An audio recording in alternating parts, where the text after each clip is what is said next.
This week, the world's most widely renowned press freedom organization, RSF, Reporters Without Frontiers, I'm not even trying to pronounce it in French, said we are at the lowest point in 25 years. Also, this month, one of the most longest running late night shows in history in American TV will be canceled, will end eventually for financial reasons. David Letterman called CBS, the network who said it, lying weasels. I think they're both right.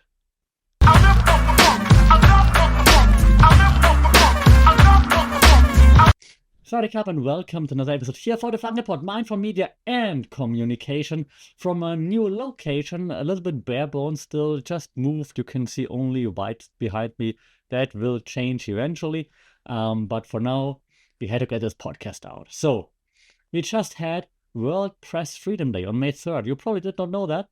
Now you know. And RSF, Reporters Without Frontiers, releases their 2026 index, okay? And global press freedom is on its lowest point since 2001. That's a very long time, even though I don't want to admit that, because for me, everything after 2000 is just like, has just happened. But it's been 25 years, which is crazy, okay? We are also coming closer to the end of Stephen Colbert. The late Stephen Colbert has been announced to be cancelled. I'm calculating in my head right now, as you can see, I don't know, months ago, whatever. But I think May 21st is the last episode, so we're very close to that. The official statement by CBS was, let me read it, purely a financial decision against a challenging backdrop in late night. If you remember what happened the days before the cancellation announcement, though, Colbert on air criticized a settlement between Trump and Paramount, which is CBS's parent company, over a 60-minute story, right? And you might think that those two stories are separate, but they're not, and I will show you how they're not. This episode will tell you why they are not completely apart, so to speak. Let me start with the Colbert case. Then I'm going to go into the global picture and will also bring in the pattern that we can see in things like that, okay? So, when I start with the Colbert case, okay? So, The Late Show was number 1 which is very important apparently, for 9 seasons, right? It's not a struggling show. It didn't have a ratings problem as far as you would call it these days. Donald Trump disagrees. Paramount Global, CBS's parent, is currently seeking that approval for, and I have to write it down, $110 billion merger with Warner Bros. That approval goes through the Trump administration.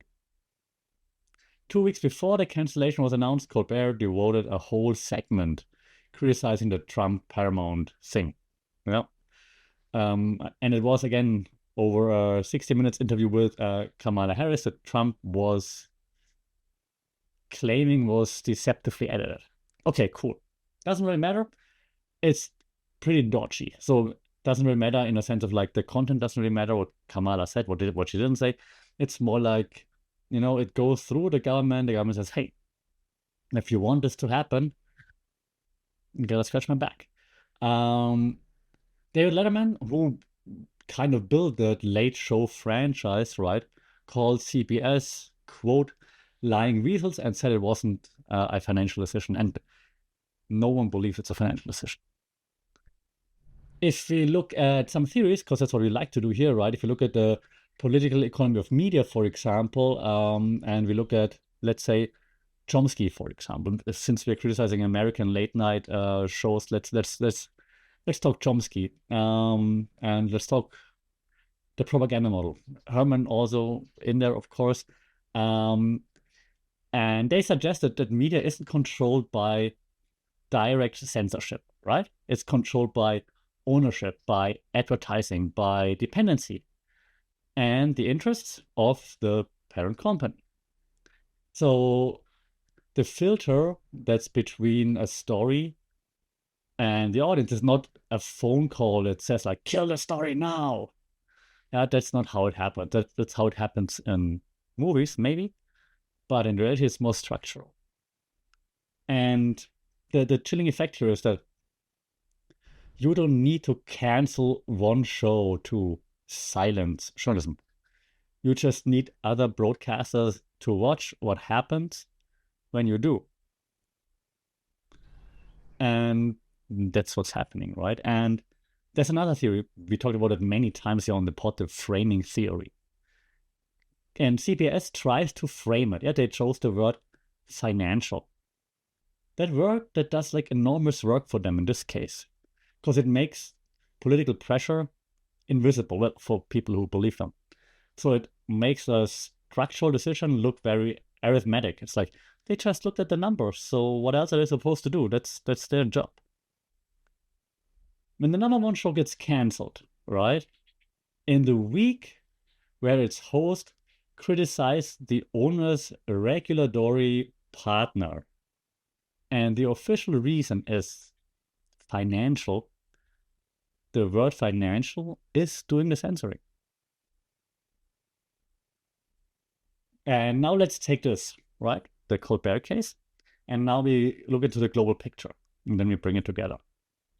So the global picture. RSF, Reporters Without Frontiers. Press Freedom Index released always on World Press Freedom Day, which was, I'm looking at the calendar, 3 days ago, okay? They survey 180 countries. And press freedom declined in 100 of them, out of 180. The number that should stop you, though, in 2002, and I wrote it down, 20% of the global population lived in countries with good press freedom. In 2026, that number is less than 1%. For the first time ever, over half of the world's countries rank as difficult or very serious for press freedom. For the first time ever. The sharpest decline, the legal indicator, journalism is being criminalized worldwide. Statistics again, in 60% of surveyed countries, the legal framework deteriorated between 2025 and 2026. Again, 60% of the countries, the framework deteriorated between 2025 and 2026. So within 1 year, it has gotten way worse in 60% of the countries. The bottom of the index, of course, Eritrea, North Korea, China, Iran, sure. Those are the obvious cases. Yeah, I'm broadcasting here from Thailand. I am not telling you where we are ranking because I'm not criticizing the country that I'm in. But direct state repression, journalists in prison. Okay, we get it, right? So of course they're at the bottom. But the more interesting cases, and I don't say that they don't matter. Of course, they're terrible. Man, I'm in Thailand, so right across the border in Myanmar, things are similarly bad. But for maybe more a global audience, the interesting cases are that democracies are also sliding down the list.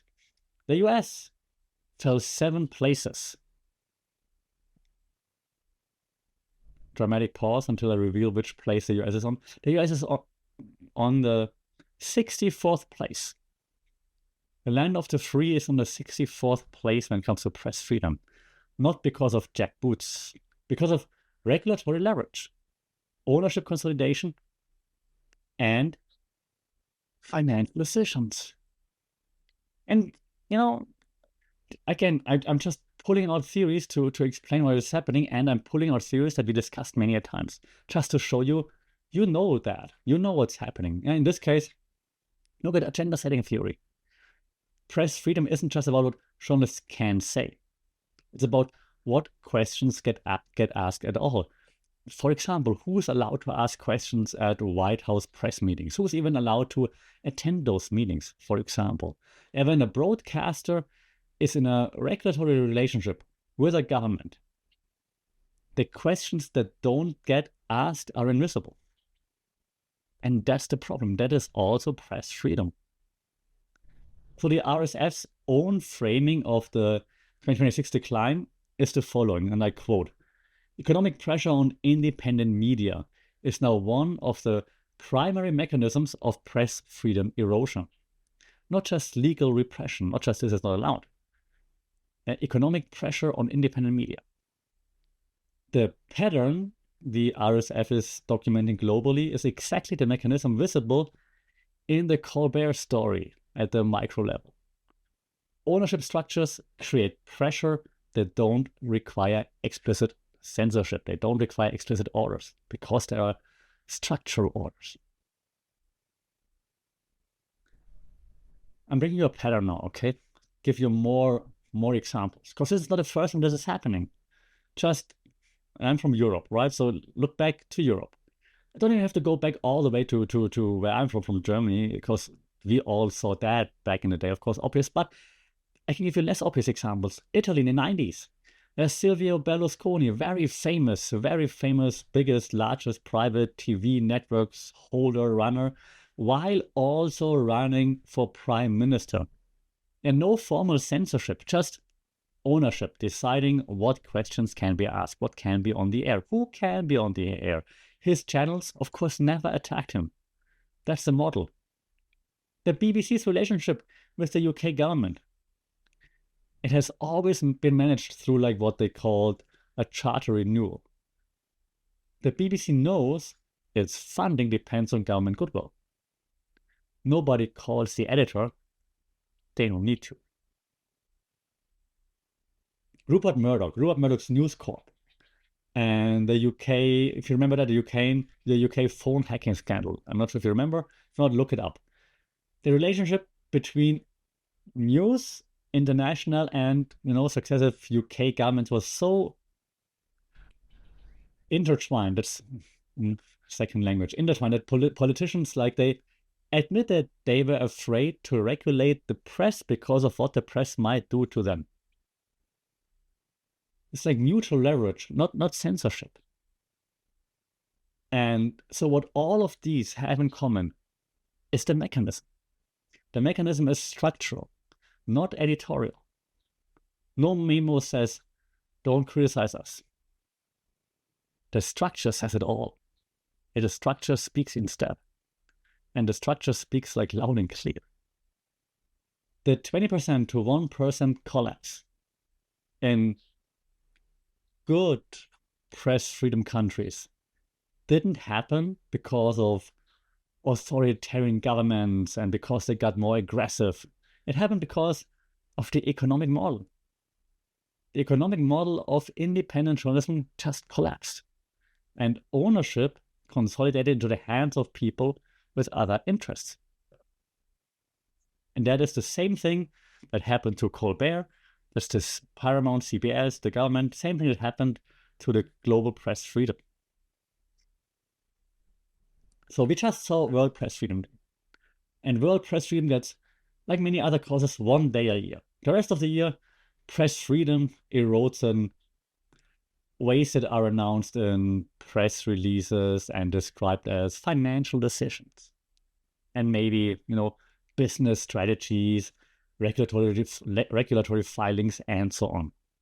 It does not look like censorship. It looks like accounting. That's why it's so easy to hide. The Colbert cancellation might be exactly what CBS says it is, a financial decision. But here's the thing about financial decisions in the media.